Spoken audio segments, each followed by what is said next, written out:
impartial.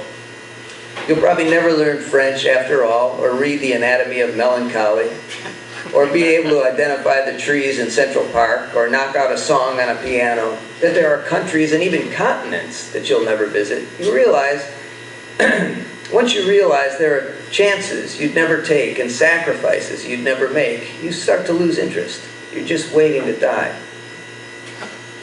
All the restaurant tables are completely covered, and the sidewalks are full of children with beards. Hardly recognize the place. Life is a language I'm starting to forget. All the merry little elves can go hang themselves.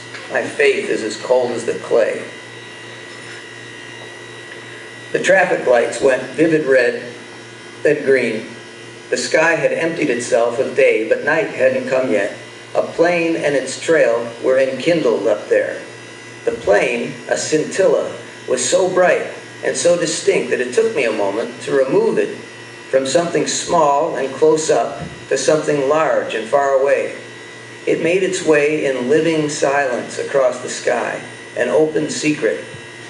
I was thinking that the only moments that mean a thing to me, like this, or like backing out of a space in a hospital parking lot with the sky and the banged-up flank of a white van, were too quick and evanescent to capture in writing, or in any medium, even thought, so why bother?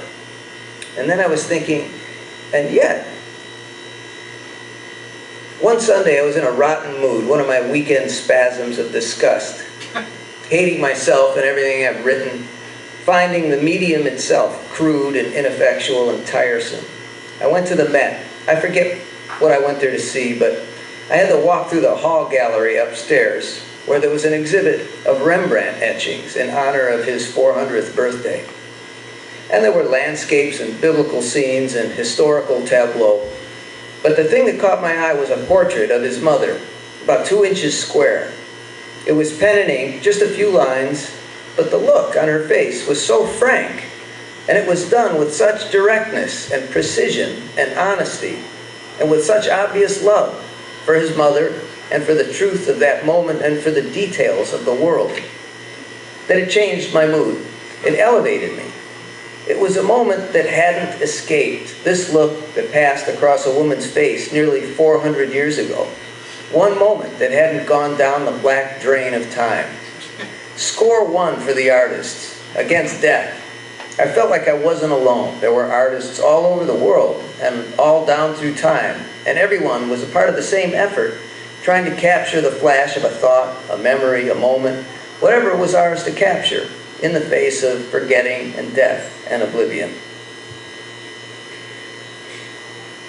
Top of the subway stairs, I run into Tony. He's taking out the garbage, putting new bags in the cans, and then we're standing outside his door. It's late on a spring afternoon. We're standing there with our hands in our pockets, taking it all in.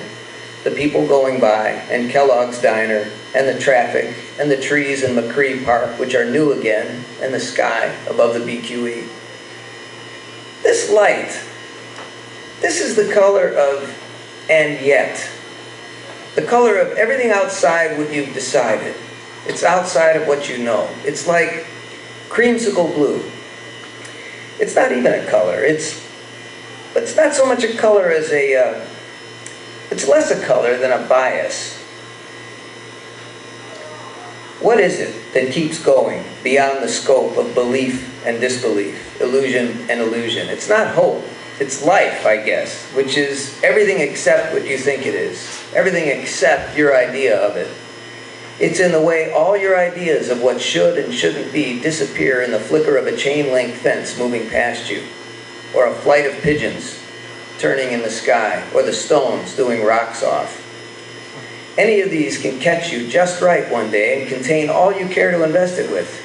Each of them is life, all of it, for a moment, and never again.